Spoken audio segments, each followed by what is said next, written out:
So far, Fani Willis is having a bad 2025. So we got a couple of news tidbits in recently that I want to go over with you. First of all, if you'll recall from a prior video, we talked about the fact that Fani Willis had asked the Fulton County Commission for extra funding in her budget, and that has been denied. I saw a quote in the news that one of the commissioners had said that it was going to be hard medicine for Fani Willis to swallow. So I certainly suspect, while I'm sure they have other reasoning, these commissioners have been watching the same thing that the rest of us have, which is this outrageous waste of money out of her office over the last few years. So that has been denied, and I'll do a separate video because I've got some more interesting funding things that we have found. But today I want to talk about something else that has come out recently in the news, and that is about Judicial Watch. And if you'll remember, not only did Ashley Merchant and her husband John have to sue Fani Willis over their failure to produce open records as required by law, so did Judicial Watch. Judicial Watch has been looking for records that have gone on between the district attorney's office and Jack Smith, who was the person who was investigating the president through the January 6th committee and for some treatment of classified documents, okay? So there's long been a lot of speculation that there was some type of coordination between Washington and what Fani Willis did with her state criminal charges, okay? So Judicial Watch had tried to get access to any kind of communications between Fani Willis's office and DC. And Fani Willis originally had said, given the there are no responsive documents excuse, followed by the, all right, well, this is ongoing litigation, we can't show it to you, which there is a caveat in the law for that, right? Well, Judicial Watch ended up suing over their failures, the Fulton County District Attorney's Office failures in getting these open records. And if you'll recall, the judge ruled in Judicial Watch's favor here in Fulton County and required Fani Willis's office to pay about $22,000 in attorney's fees to Judicial Watch. Well, the district attorney's office has paid now Judicial Watch that $22,000.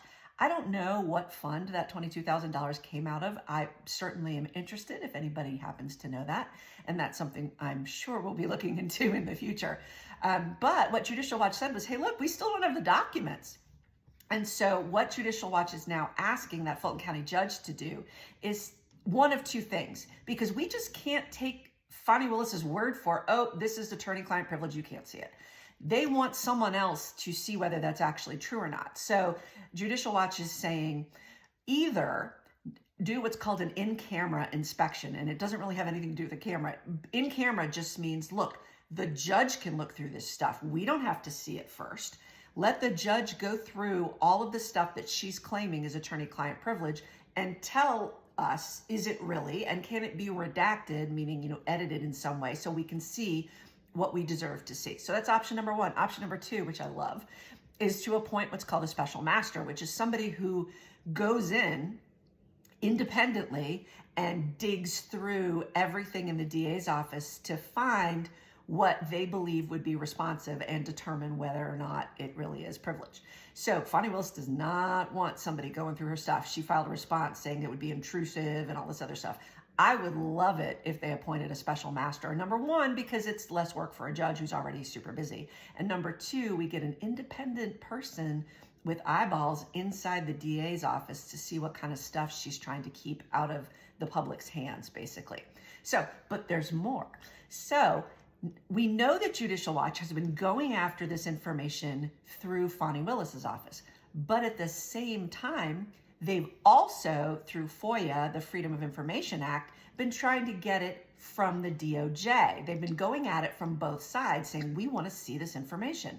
Well, a judge in DC just ruled that the DOJ does have to turn over any documentation they have with regard to communication, among other things, with Fani Willis's office. So while Fani is trying to keep her end of things secret, now the DOJ has to provide all this stuff, because the old argument for the DOJ had been, hey, we've got ongoing litigation just like Fani Willis has, but Jack Smith, the guy who was doing it, he's resigned. It's done. So they can't make that argument anymore. So the timeline now for the DOJ is they apparently have, I think I wrote it down, the 21st until February 21st to get together with Judicial Watch and figure out a plan for turning over these documents, and then they have to report back with the status.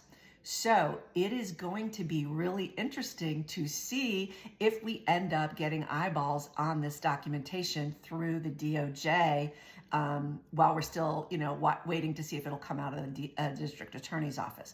And not only is it just about how they went about potentially coordinating to go after the president, but they're talking about federal funding too. Was federal funding used to prosecute the president in Fulton County, and whether federal funds were used that way for crimes? So those are state crimes. So it's going to be really interesting, and I will keep you updated. And like I said, if y'all, I have the best commenters, I swear, on TikTok. People are so informed. So if you have any insight with regard to what's happened at the DOJ and with Judicial Watch, I always please add to the conversation. It's so interesting to me. And also, I will do another video. Like I said, we've got some little tidbits of our own on some other stuff that Fani Willis has been doing with her funding. So stay tuned.